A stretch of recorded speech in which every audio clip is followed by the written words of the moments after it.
give him a life ban. Fuck him off out of it. You know, that's where I'm at with it.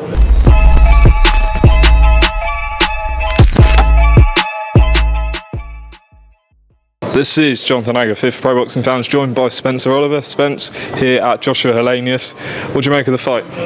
I'm looking forward to it, to be fair. I mean, look, you got to give Matchroom credit for turning this around as quick as they did. You know, the adverse findings with Dillian Whyte was very, very disappointing.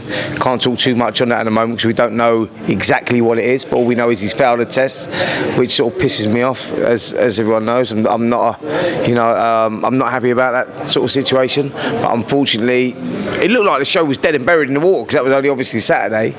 And credit where credit's due, Matchroom learned from their mistakes of the last time with the Conor Benn situation, you know, and sort of. And I think that what they've done is they've looked at that and thought, right, we've got to get it right this time. And they got it right. They cancelled the fight straight away, give them a chance to find another opponent. AJ was adamant he wanted to fight. He's been working for 12 weeks out in Dallas with Derek James, and he wanted to fight and wanted it badly. Helenius, coming off a victory out in Finland, low key in some castle, do you know what I mean? Coming off that victory, and then 5 minutes later he's in the dressing room and gets a phone call to box Anthony Joshua. So it just worked perfectly. And stylistically, I think he's a perfect opponent for Joshua. You know, he's tall, stands straight backed, he carries his left hand quite low, but he loves having a fight. He loves getting in there and having a tear up, and I think that's what AJ needs, because AJ needs to get off with them shots. Do you know what I mean? That's what we need to see, the AJ of old. The AJ that beat actually Dillian Whyte back in 2015. We need to see that, but a new improved one. So an educated pressure as opposed to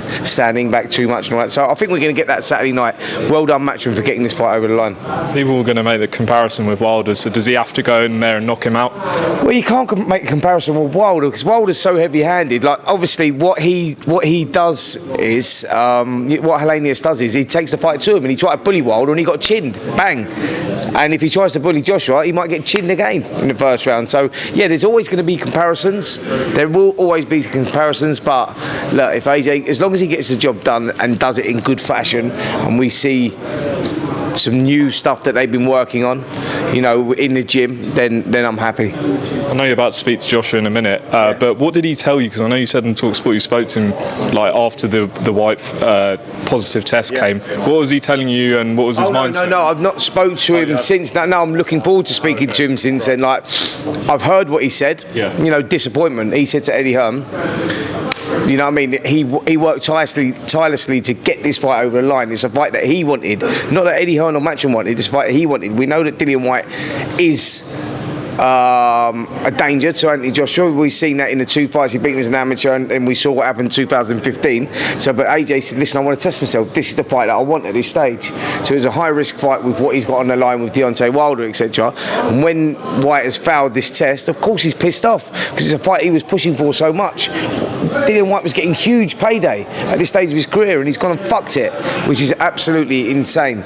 So yeah, AJ's like obviously really pissed off, but he's now got to forget about that, move on, you know, because psychologically, you know, you go, right, he was one of them guys, shorter, shoulder rolls, come in looking for the big hooks. Now he's boxing guys tall, rangy, bum, and he can't make those mistakes like he did against when Baby Miller pulled out of the fight and he got Andy Ruiz, and he didn't look like he was at the races even on the ring walk. You know, now I think he would have learnt from that, and he's got to forget about that. He's boxing someone else. They've got history, these two. They've sparred together and whatnot. So yeah, I think AJ will be quietly confident that he will go in there and do a job, because that's what he needs to do. It's not just about winning this one. It's about how he wins and how he looks. You know, can he prove everyone wrong? Because I'm one of the geezers that's actually dug the flag in the sand and went, you know what I mean, AJ can reinvent himself. You know, he can reinstall that confidence that he once had. You know, and I think that we will see a bit of that on Saturday night. 2 more and then I'm done. Derek Chisora said in the press conference that anyone with sort of PEDS in their system should get a 10-year ban. What do you make of those comments? Do you agree? Yeah, absolutely. Listen, I'm happy with a life ban, mate. I'm happy with a life ban. I just think that, you know, if it's one of those, depending obviously on what it is, what's in the system, but if it's one of those where it's a performance enhancing drug, fuck that, mate. This is a sport where people put their lives on the line. They've got families to go home to, they've got kids to go home to, you know, so let's play fair playing field. You know, it's like that's what it is. You know, both guys get in there, and you want to see the other guy walk out. When you start to fucking juice up and performance enhancing drugs, etc., you're risking taking someone's life. Is that right? No, man. Give them a life ban. Fuck them off out of it. You know, that's where I'm at with it. Final question. You would have seen Eddie Hearn's comments to Simon Jordan on Talksport yesterday, saying that Talksport got an agenda against Joshua and things like that. You've obviously backed Joshua the whole way through, but what do you make of those comments? I don't think it's an agenda. I think it's just an opinion. Everybody's got entitled to one. Everyone's got their opinion, and they talk about anti-Joshua. Listen, I said to Joshua, it's all about, listen, feed off that.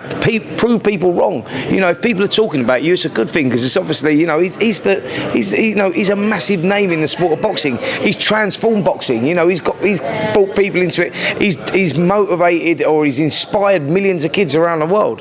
You know what I mean? So listen, let them say that. Go in there and prove them wrong. And you know, that's where I'm at with it. I'm a fan and a supporter of Joshua, and everybody else on Talksport, or some people on Talksport, have got their own opinions about what they feel and where it is. Go fucking prove them wrong, man, because that's what this game's all about. Listen, media, they're going to make those comments and they're entitled to them. Should have said he said it actually in your interview, didn't he, with Talksport? So, good job, Spencer. Appreciate your time. Pleasure.